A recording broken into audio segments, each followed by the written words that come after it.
Hello everyone, this is Cindy from Myalism Films with a very basic and quick tutorial on how to duplicate yourself using the KineMaster app. Now we are going to build it from scratch using Filmic Pro and KineMaster. So let's open Filmic Pro, take a few videos and go straight into KineMaster. It's very simple. Alright. Now we have our video loaded into KineMaster, and as you can tell, I've done it in one take.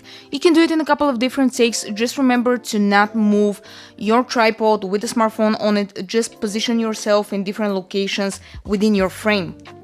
Awesome. Alright. Now, because I did it in one take, I have to pinpoint where each video starts and where it ends. Let's do that.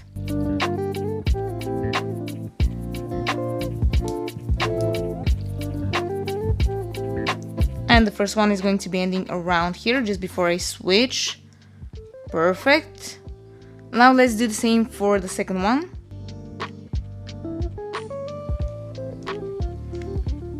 Awesome, and we can delete anything that we don't need. Now, here comes the cool part. Now, you can go about achieving this effect in a couple of different ways. One of them is to use a clean plate and add all of your other videos on top of that as layers. But to me, a lot faster and a lot simpler and a lot more intuitive for KineMaster specifically is to tap on your second video and duplicate it as a layer. Then grab that layer and drag it all the way underneath the first video. Then delete anything else that you don't need and trim the videos so they match. Like I said, this is a lot faster and a lot simpler, and it works quite well with KineMaster. Now, if I tap on the layer video and go to the split screen feature that KineMaster has and tap split to left, that kind of makes it seem like I've already achieved the effect, but if I confirm this, you notice that there's this very visible separating line that kind of breaks the illusion that I'm interacting with myself and kind of occupying the same space at the same time. And I definitely don't want that. So what I actually like to do is I'm going to go ahead and turn off the split screen options here, and I'm going to resize the video myself. Then I'm going to go to the cropping options and I'm going to crop the video as much as I need. Now I'll be using the wallpaper here and the background as kind of a guidance, especially this darker brown shade here in the middle. That's actually perfect, so I'm going to crop until that. Awesome. And I'm going to confirm. Now you still see that the harsh line here, very visible, is still there, but what I can do now is I can go back to the cropping options and I can play with the feather bar. Now if I pump it all the way up and confirm that, boom, the shadow is gone, the separating line is gone. Now the shadows are a lot softer. So let's play the video. That looks fantastic. But are you noticing something wrong with it? Let me show you. Over here at the bottom, my legs have disappeared. Now there's this ghosting effect that has happened because I've overdone the feathering of the layer video. And I don't want that. So I'm going to go back to the settings here and I'm going to lower it by quite a bit. Let's leave it at like 35 maybe. Alright, the shadow is not that bad, but the ghosting is still here. So what I can do is I can tap on the layer video and bring it a little bit closer, kind of zoom it in a little bit more and still keep that background matching, that wallpaper matching. Let's play around with this.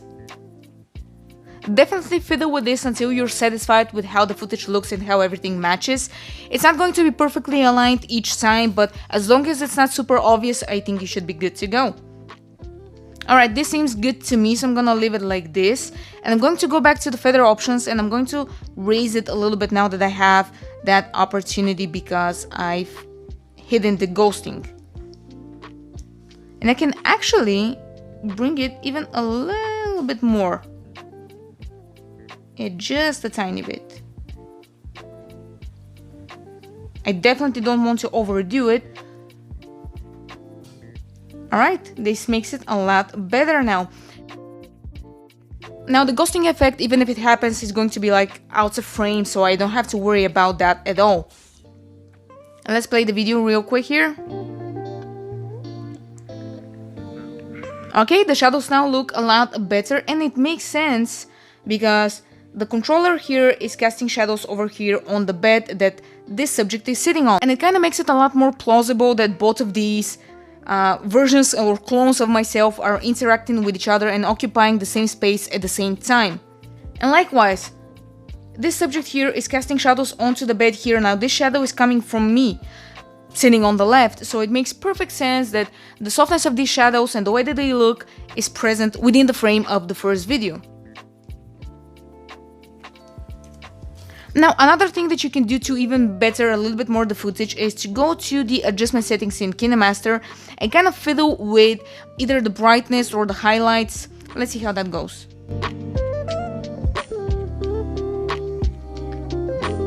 Now this is going to vary and it's going to depend quite a lot on what footage you have. Now for me, the lighting wasn't perfect in the room, so I can play a little bit more with it and kind of adjust it a little bit more, but it's still not going to bring that much of a difference, especially for like the room that I was in. But depending on where you've shot your videos, that's going to matter in what settings you choose to adjust.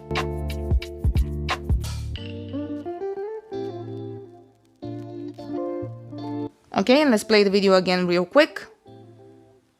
Alright, now this looks good. Everything looks matching. So what we can do now is add some music, add some other effects, maybe some like cinematic frames, depending on what we want.